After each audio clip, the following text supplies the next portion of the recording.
World Environment Day highlights how much we all rely on nature and on our planet's health. Uma diminuição ainda maior, 12,2 para agora, já o último dado, 12. O reservatório tem registrado recordes negativos. 11,7. Você fala que o cenário não está bom. Não é que não está bom, está péssimo, né? A gente está entrando aí no período seco já. Segundo o órgão, a utilização não apropriada do chamado volume morto pode causar doenças e danos ambientais. O desenvolvimento de uma civilização sempre esteve diretamente ligado à capacidade de suprimento e uso da água. As primeiras civilizações emergiram às margens de grandes rios e desenvolveram-se a partir da agricultura. A região da Crescente Fértil foi importante para o início da transição entre a vida nômade e o sedentarismo. A partir do momento que o homem se estabelece em um lugar fixo, ele tem a capacidade de dominar a terra e desenvolver a agricultura, dando origem às primeiras grandes civilizações.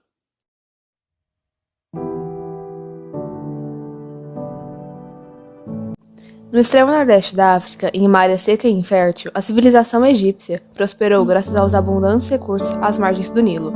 Sem os períodos de cheia do rio, as chances daquela população sobreviver no clima desértico eram praticamente inexistentes. O ciclo das águas nessa região promovia o transbordamento regular do rio, que durante a seca deixava um rico material orgânico na superfície e suas terras. A partir dessas condições, os egípcios desenvolveram uma civilização próspera, que se ampliou graças às fartas colheitas de trigo, cevada, linho, papiro, legumes e frutas. Os egípcios reconheceram a importância da água, adorando-a como uma divindade protetora, o deus Ap. Ele era representado como um homem com ventre proeminente e com seios, que veste a cinta de pescadores e barqueiros. Na sua cabeça usava a lótus e o papiro ou segurava estas plantas em suas mãos.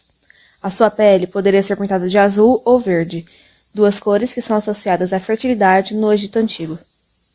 Por volta de 4.000 a.C., foram construídos diques e canais de irrigação, que reservavam a água nos períodos de cheia, reduziam os danos e direcionavam o fluxo das águas para as regiões mais distantes. Com isso, a água era utilizada de forma apropriada, ou seja, na quantidade necessária e no momento certo, solucionando os problemas de seca no Egito Antigo. Os fenícios ou cananeus foram outros grandes navegadores da antiguidade, capazes de criar rotas comerciais e grandes mistérios, além de serem mestres do comércio marítimo. Estabelecidos em uma região árida e de difícil cultivo, os fenícios tiveram que aprender a viver a partir dos recursos oferecidos pelas águas e explorar suas profundezas. Os fenícios comercializavam diversos excedentes agrícolas de outros povos, como os cereais do rico Egito, e vendiam seus artesanatos, dando destaque para os tecidos de cor púrpura, que na época tinham um grande valor. Além da experiência marítima, esse povo deixou diversas feitorias como legado, que cerca de 2.000 anos depois inspirou a Espanha e o Reino de Portugal na época das grandes navegações. Com as feitorias, os cananeus conseguiram interagir com inúmeros povos por mais longe que estivessem. Dentre as colônias fenícias, destaca-se Cartago, que se tornou uma poderosíssima cidade-estado e travou 3 grandes guerras contra Roma, sendo derrotada e escravizada.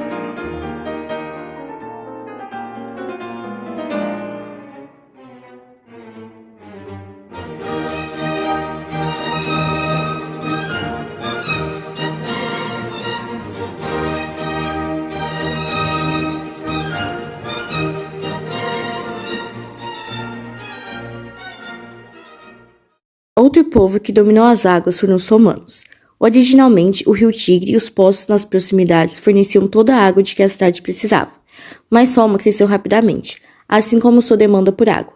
Através de suas capacidades de cálculo e engenharia, os romanos construíram uma solução para o problema. Os aquedutos são galerias subterrâneas ou expostas à superfície que servem para conduzir água. Os mais antigos que se tem conhecimento eram baseados em uma superfície livre com pequena inclinação, para favorecer o escoamento da água.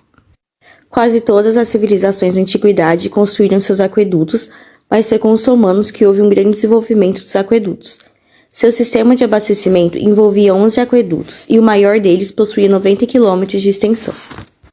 Para o funcionamento da estrutura, a água era sempre proveniente de locais mais elevados, o que impulsionava a distribuição pelo sistema. A estrutura era construída em formas de arcos capazes de aguentar o peso. Os condutores eram feitos de tijolos revestidos internamente por cimentos, o que costumavam chamar de canales. A água chegava nas proximidades das cidades e era despejada em reservatórios denominados castellum. Só então, o líquido era conduzido por tubos de chumbo ou bronze para a residência dos mais ricos e para as termas. Os romanos necessitavam de muita água para suas atividades e também para abastecimento domiciliar das termas e chafarizes. Inicialmente, eles simplesmente captavam água dos mananciais mais próximos. Entretanto, com o passar do tempo, eles ficavam poluídos em função do depósito de esgoto sem nenhum tratamento. Assim, abandonava-se o manancial em questão e buscava-se pelo seguinte. Logo, os aquedutos se tornaram fundamentais e essenciais para o cotidiano dos romanos.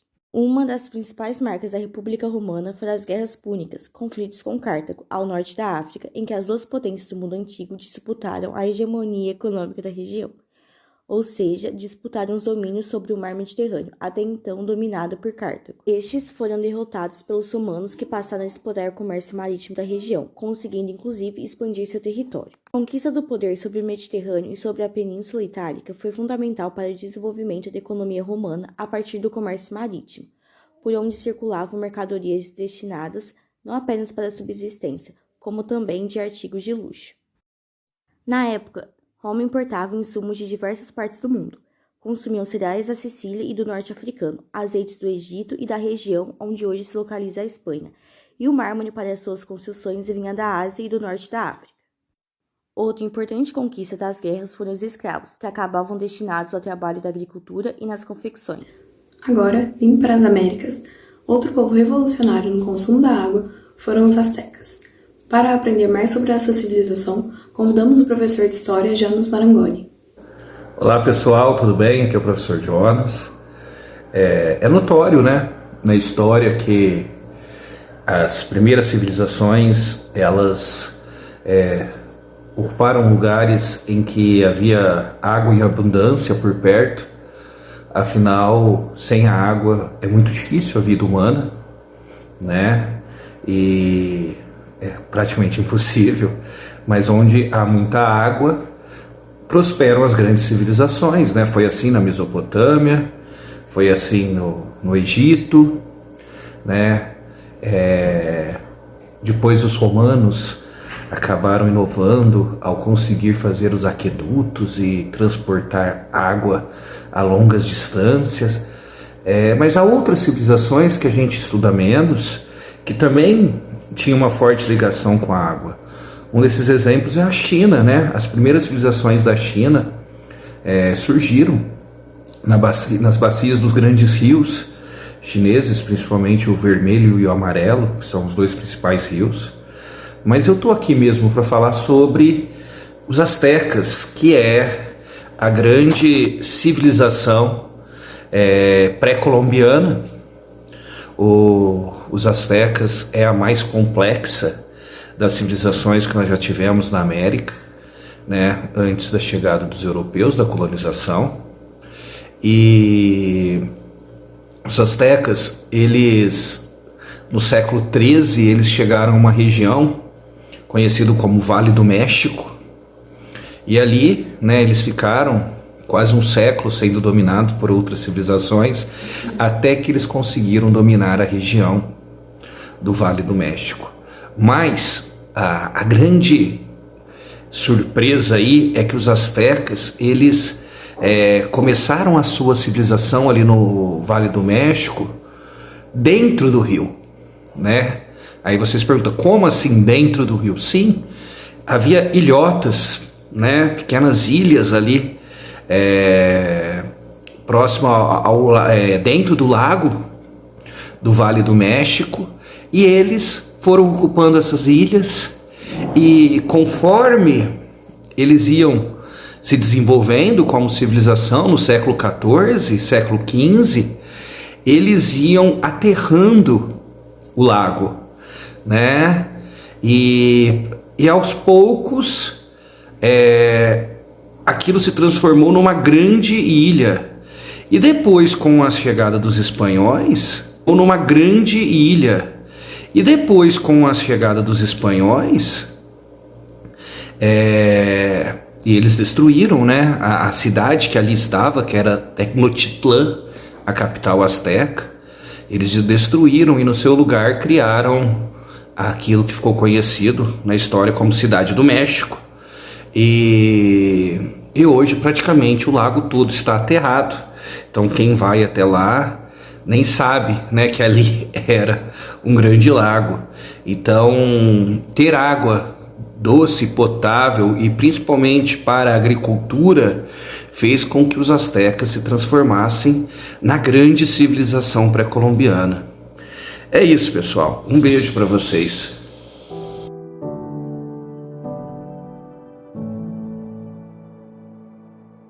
Em relação às grandes navegações, vamos falar mais sobre a expansão marítima portuguesa por conta da sua precocidade e sucesso em relação aos outros países. Portugal é considerado um país pioneiro na exploração do Oceano Atlântico. É um país que tinha estabilidade política desde o final do século XIV, graças à Revolução de Avis, um conflito que foi responsável pela ascensão da dinastia de Avis no trono português. Esse acontecimento conseguiu estabilizar a política portuguesa, permitindo seu desenvolvimento econômico.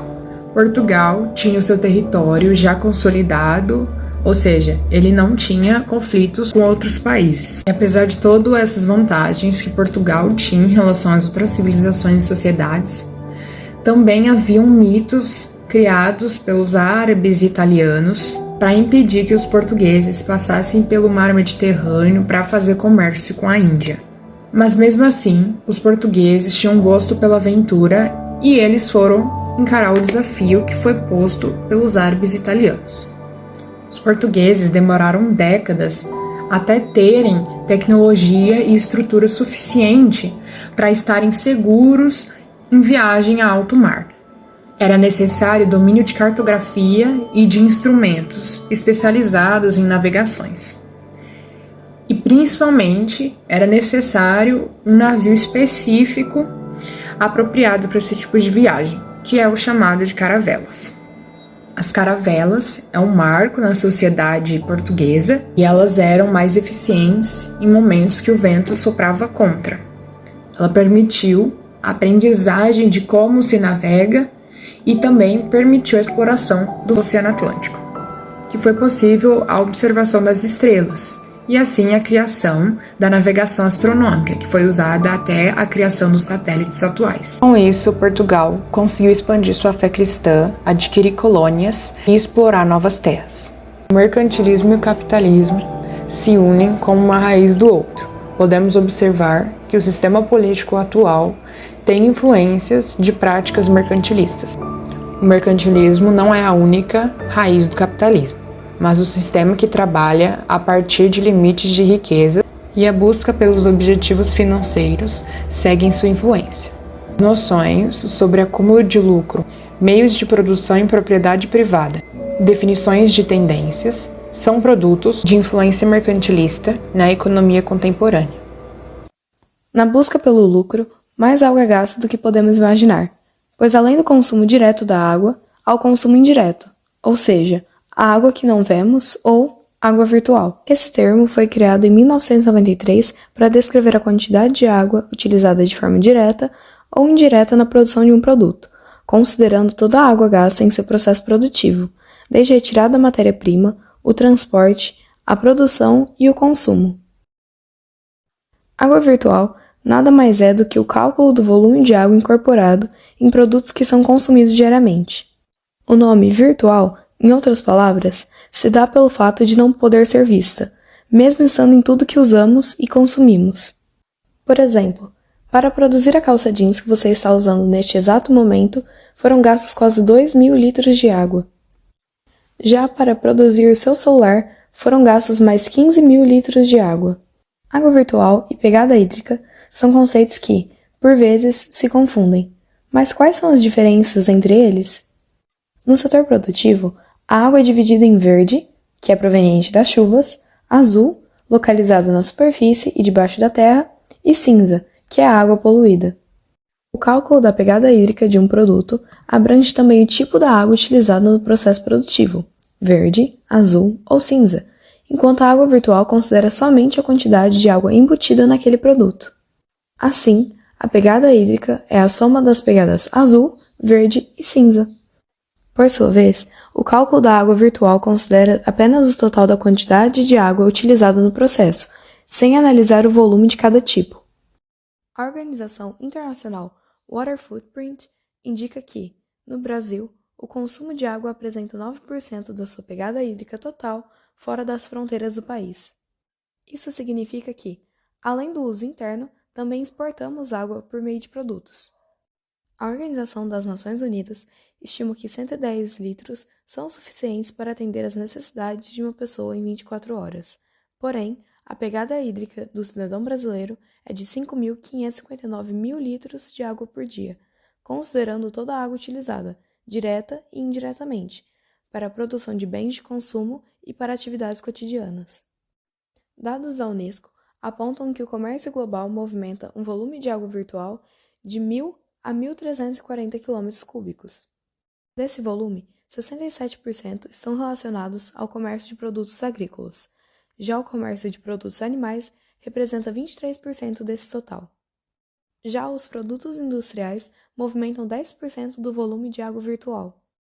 O Brasil concentra cerca de 19% da reserva mundial de água, portanto, somos considerados um país abundante em água superficial.